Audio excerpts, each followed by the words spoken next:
Des moyens de parvenir à la vraie et solide vertu. Le premier moyen, qui paraît le plus aisé et qui est le plus difficile, est de le vouloir, mais d'une volonté sincère, entière, efficace et constante. Quelle est rare cette bonne volonté! On se flatte de vouloir et dans le fait, on ne veut pas. Ce sont des désirs, des velléités, des souhaits, mais ce n'est pas une volonté forte et déterminée. On veut être dévot, mais à sa manière, mais jusqu'à un certain point, mais pourvu qu'il n'en coûte pas trop. On veut et l'on se borne à vouloir. On ne passe point à la pratique, on se rebute dès qu'il faut mettre la main à l'œuvre, écarter ou forcer les obstacles, combattre ses défauts, lutter contre la nature et ses penchants vicieux. On veut aujourd'hui, on commence avec ardeur, mais on se relâche bien vite. On entreprend et on laisse. On ne veut pas voir que tout consiste à persévérer. Demandons à Dieu cette bonne volonté, demandons-la tous les jours, et méritons, par notre fidélité d'aujourd'hui, de l'obtenir pour le jour suivant.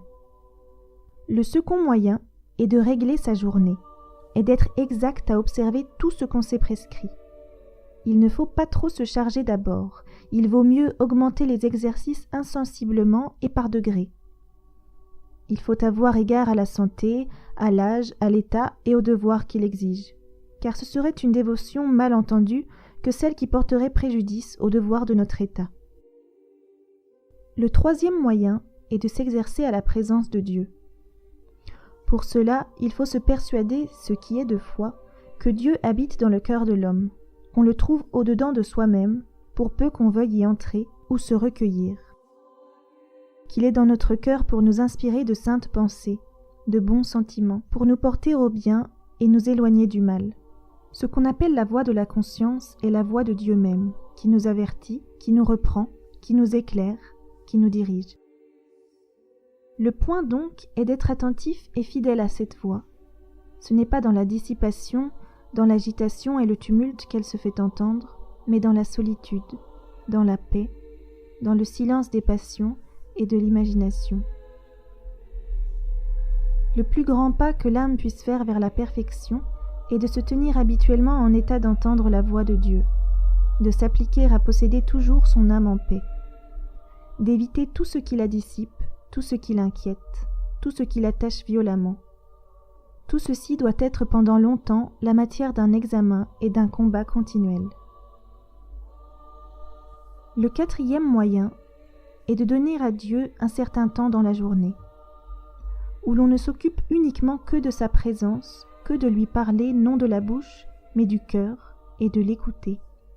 C'est ce qu'on appelle l'oraison mentale. Pour s'y accoutumer, on peut, dans les commencements, s'aider du livre de l'imitation, faisant une pause sur chaque verset, méditant et savourant doucement la doctrine qu'il contient. On y peut donner d'abord un quart d'heure le matin et autant le soir, mais il faut s'accoutumer à y employer au moins une demi-heure le matin.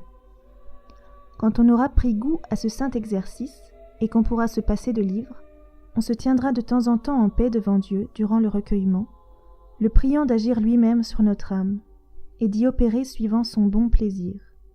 C'est une erreur grossière de traiter d'oisiveté le temps qu'on passe ainsi à se tenir attentif et recueilli devant Dieu, soit qu'il lui plaise de nous faire sentir ou non son action. Le cinquième moyen est d'approcher souvent des sacrements, qui sont les principales sources de la grâce. Il ne faut pas se faire de la confession un tourment, cela est contre l'intention de Dieu, ni se faire une routine et une espèce de formule d'accusation, chose très ordinaire aux personnes qui se confessent fréquemment.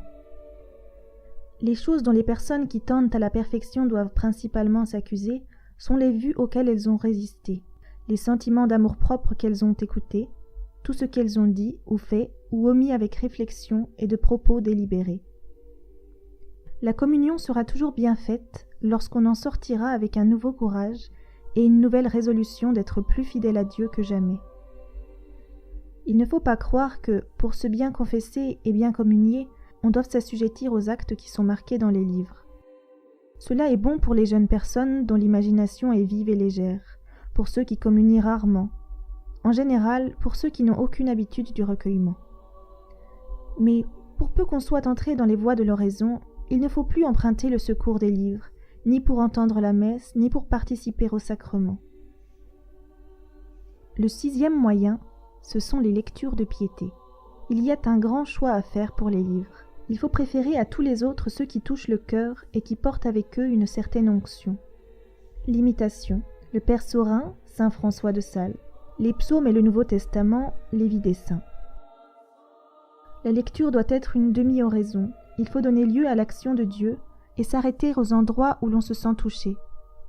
On doit lire dans la vue de pratiquer, et comme tout ne convient pas à tout le monde, il faut s'attacher à ce qui nous est propre et personnel, sans pourtant trop multiplier les pratiques, ce qui nuirait à la liberté d'esprit, qu'il faut toujours conserver. Le 7e moyen est la mortification du cœur. Tout s'oppose en nous au bien surnaturel. Tout nous ramène au sens, à l'amour-propre. Il faut lutter sans cesse contre soi-même et se faire une guerre continuelle, soit pour résister aux impressions du dehors, soit pour combattre celles du dedans. On ne saurait donc trop veiller sur son cœur et sur tout ce qui s'y passe. Cela est pénible dans les commencements, mais la chose deviendra facile à mesure qu'on s'habituera à rentrer dans soi-même et qu'on s'appliquera à la présence de Dieu. Le 8e moyen est la dévotion à la Sainte Vierge. Qu'on demande par elle à Jésus-Christ les grâces dont on a besoin, on les obtiendra infailliblement. C'est surtout dans les tentations de dégoût, d'ennui, de découragement, d'envie de tout quitter, qu'il faut s'adresser à elle avec une sainte confiance qu'elle nous exaucera. On ne saurait avoir aussi trop de dévotion à son ange gardien. Il ne nous quitte jamais. Il nous est donné pour nous diriger dans la route de la sainteté. Il faut donc nous adresser à lui dans nos doutes, dans nos embarras, et le prier souvent de veiller sur nous.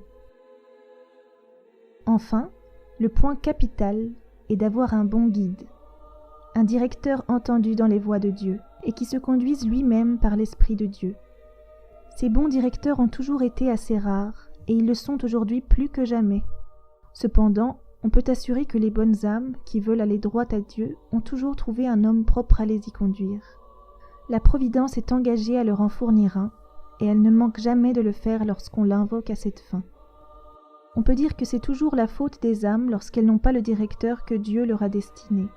Qu'elles le prient donc de leur faire connaître celui à qui elles doivent confier le soin de leur perfection, et, quand elles l'auront trouvé, qu'elles lui ouvrent leur cœur, qu'elles l'écoutent avec docilité, qu'elles suivent ses conseils, comme si Dieu leur parlait par sa bouche. Une âme de bonne volonté et bien conduite ne peut manquer de parvenir à la sainteté.